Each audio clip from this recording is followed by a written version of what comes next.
Pablo Alberto की इतालवी team भी इनके करीब आ गई थी। अल्बर्टो अंग्रेजी से नाबलद थी, बाकी इतालवियों में से एक थोड़ी बहुत अंग्रेजी आती थी। वो सबको बता रहा था कि कल सुबह इसकी टीम वापस जा रही है और वो रकापची को छोड़कर बिलतोरा की किसी चोटी को सर करने जा रहे हैं।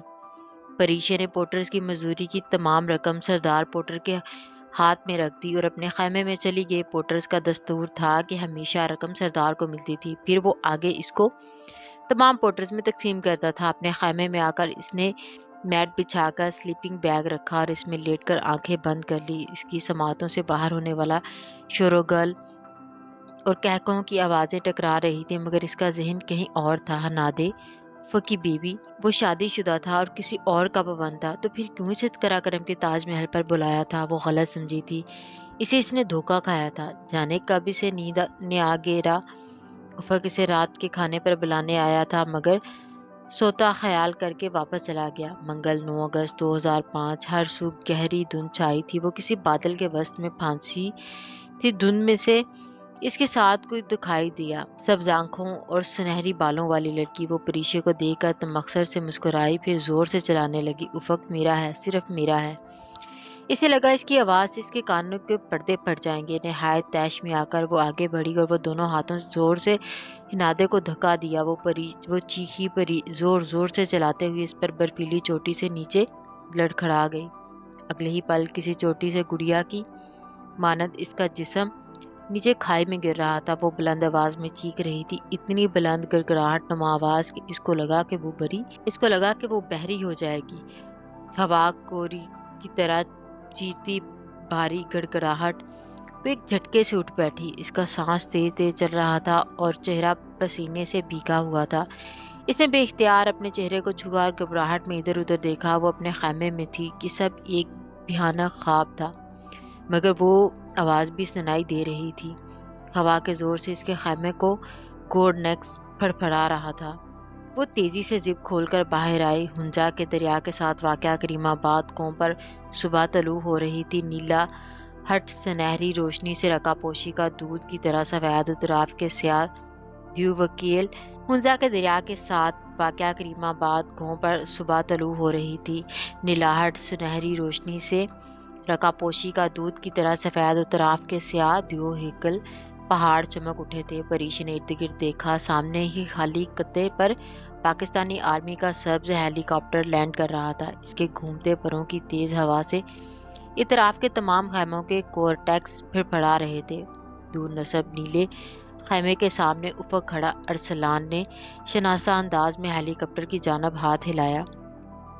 वो स्याह फ्लैक्स जैकेट और ट्राउजर में मलबूस गहरे ऊनी टोपी से सर ढके मुस्कुराते हुए पायलट को देख रहा था। हेलीकॉप्टर के पैर सुस्त हो चुके थे। खुले दरवाजे से पिस्ता कद फीके नकूश के हामिल स्याह उतर रहे थे। हेलीकॉप्टर के पायलट का चेहरा इसे दूर से ठीक तरह से दिखाई नहीं दिया था, न इसे देखने का शौक था। वो अपने खुले बालों उंगलियों से संवारती, आंखें मलती इससे दूर हटती गई। इसका जहन हिनादे और अपने ख्वाब के दरमियान फंसा था।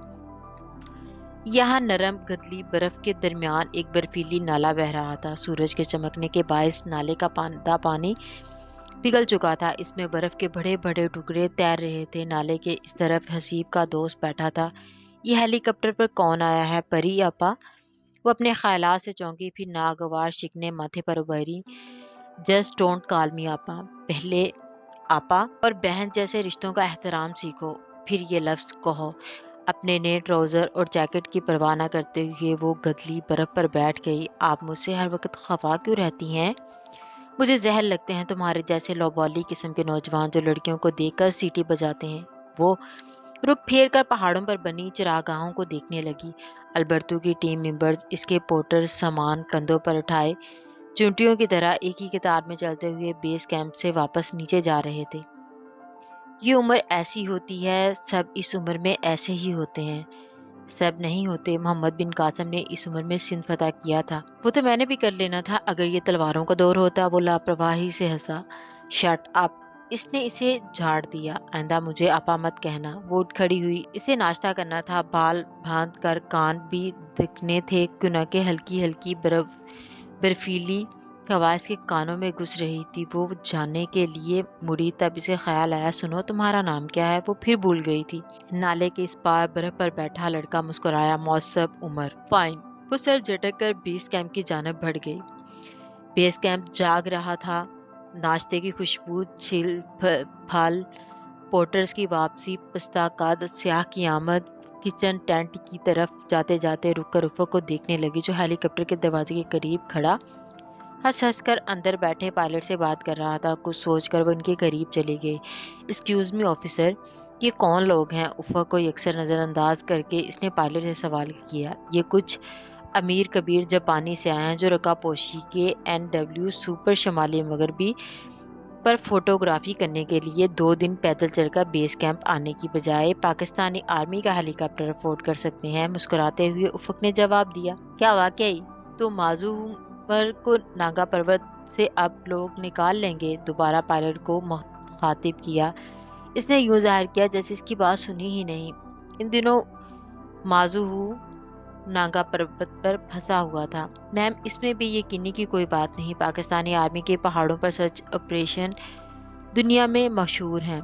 तो माजूहू को हम इंशाल्लाह जल्दी ही निकाल लेंगे। प्रोफेशनल मगर आहिस्ता लबो लहजे में अफसर ने जवाब दिया। इसका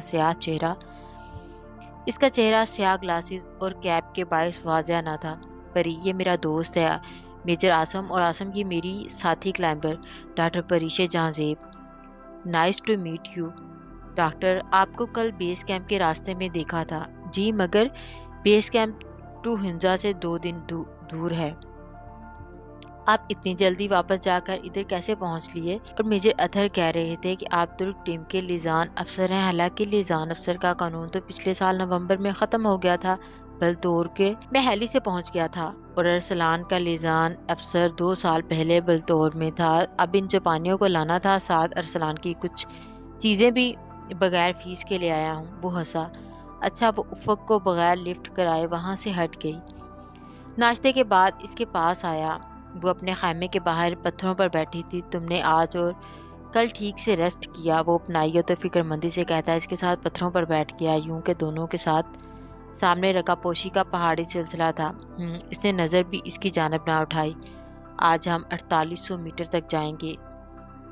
रका का मौसम बेहतर हो रहा है। हमें आज एक्सलेमिनेशंस शुरू कर देनी चाहिए। बेहतर। तुम इतनी फिक्रमंद थी कि तुम्हें इजाज़त नहीं मिलेगी, और देखो ज़रा लगन से तुमने रिक्वेस्ट की और तुम्हारे पापा ने फ़ौरन तुम्हें मैं चेंज कर लूँ। वो उठ खड़ी हुई। वो बोलते बोलते रुक गया, सर हिलाकर कहा, ठीक है, मैं तुम्हारा इंतज़ार कर रहा हूँ। हो ना, इंतज़ार तो मैंने किया था। वो इसे नज़रअंदाज किए अपने नारंजी खामे में चली गई। घंटे बाद वो फरीद उफ़क़ के हमरा हाथ में आइस एक्स लिए रिकापोशी के कदमों पर चढ़ने लगी। इसे एक्सलेमिनेशंस की शदीद ज़रूरत थी। इसे अपने जिस्म और फेफड़ों को कम ऑक्सीजन और सतह समंदर से ज़्यादा बुलंदी का आदी बनाना था, मगर अभी इसका जहन नई हकीकतों को कबूल नहीं कर पा रहा था। वो सारा रास्ता खामोश रही। उफ़क़ बोलता और इसको ढलान का रास्ता समझाता रहा। रकापोशी सर करने के 3 रूट थे। जनूब मशरकी फेस, जो गिलगित गो के ग्लेशियर सर करके जाता था, तवील मगर आसान तरीन था। दूसरा मगरबी फेस, पसियान ग्लेशियर्स, और फिर था नॉर्थ वेस्ट, दुनिया का तवील तरीन, जो आज तक कोई सर नहीं कर सका था। उफ़क़ की टीम यही करने इधर आई थी। वो फिर तक कैंप 1 में पहुंचकर उफ़क़ और फरीद के तमाम दो सामान खैमों पर पहुंचाना शुरू किया। इसने इस पर डाली, जो पूरी मुस्तंदी से सामान निकाल रहा था। इसके सर पर ग्रे उन्नी टोपी पर सफ़ेद बनाई थी। रकापोशी 2005 लिखा था। वो रुख फेर कर इतराफ़ का जायजा लेने लगी।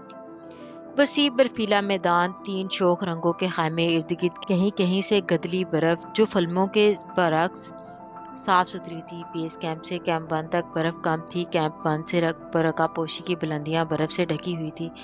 परीशे ने ग्लेशियर्स ग्लासेस आंखों पर चढ़ाए और गर्दन पूरी तरह उठाकर चोटी को देखा। पहाड़ की गर्दन से ऊपर बर्फ से ढकी चोटी के गिर्द बादलों का हाला था। ऐसे के धुंध और बातों में गुम गई। ऊपर नीला और साफ आसमान था, मगर चोटी धुंध में लिपटी थी, और यही इसकी सबसे बड़ी खूबसूरती थी। इस बार इसे दुनिया भर के पहाड़ों में खूबसूरत पहाड़ कहा जाता था। चोटी से नीचे पहाड़ कई 1000 मीटर तक ایک خاص زاویے سے نیچے آتا تھا، جیسے کسی نے سانچے میں ڈھال کر مہارت سے بنایا ہو۔ دنیا کا کوئی پہاڑ ایسی انوکھی اور منفرد ساخت نہیں رکھتی۔ یہ خصوصیات صرف دم کو حاصل تھی۔ ٹکا پوشی کا مطلب ہنزا کا کثیر زبان میں چمکتی دیوار ہے، اور دمانی دھند کی ماں کو کہتے ہیں۔ وہ واقعی دھند کی ماں تھی۔ واپسی کا سفر کمر پر خالی ریک سیک کے باعث آسان تھا۔ وہ افق کے آگے آگے اتر رہی تھی۔ اس کا جوتا کاٹ رہا تھا، جس کے باعث اسے چلنے میں دقت کا سامنا تھا۔ جس طرح پیپر کسی نئے پین سے حل نہیں کرتے، اسی طرح کوہ پیمائی یا کوہ نوردی ٹریکنگ کا آغاز نئے جوتے سے کبھی نہیں کرتے۔ اس کی ذہنی روح سے بے خبر اس کے عقب میں کہہ رہا تھا، اس نے غالباً ٹریکنگ بوٹس لیے ہیں، اور مجھے پتا ہے۔ اس نے اتنے درشتی سے اس کی بات کاٹی کہ وہ خاموش ہو گیا۔ پریشے نے اپنی رفتار تیز کر دی۔ افق نے اس کے رویے کو ماحول کی تبدیلی پر معمول کیا۔ سورج ڈوب چکا تھا۔ بیس کیمپ کے رنگ برنگے خیموں میں واضح کمی آ چکی تھی۔ اطالوی جاتے جاتے اپنا کچرا بھی سمیٹ کر نہیں گئے تھے۔ خالی بوتلیں، کین، بیکار سامان ان خیموں کی جگہ بکھرا پڑا تھا۔ سرمئی اندھیرا پہاڑ کو اپنی لپیٹ میں لے رہا تھا۔ خیموں کے اندر روشنیاں جل اٹھی تھی۔ وہ تیز قدموں سے کچن ٹینٹ میں آئی۔ شفالی چپاتیاں پکا رہا تھا۔ نشا اور ارسا قریبی پلاسٹک چیئر پر بیٹھی تھی۔ ارسا باجی، آپ اپنی کتاب میں ضرور لکھنا کہ یہ گورے لوگ دال چاول اور چپاتی کو مکس کر کے کیسے مزے سے کھاتے ہیں۔ No carbohydrates, no fats, chapati is the best. Shefali Arsa کو مشورے دیتے ہوئے البرتو کی کسی ٹیم ممبر کی نقل اتار رہا تھا۔ پریشے کرسی کھینچ کر بیٹھ گئی اور سپورٹس ڈرنک اٹھا کر منہ سے لگائی۔ ارسا، تم اتنے رومانٹک ناول اس پہاڑ کے بارے میں کیسے لکھ سکتی ہو؟ اس بلندی پر تمہاری کرداروں کی کلفی جمی ہوگی، نہ کہ وہ رومانس چاڑ رہے ہوں گے۔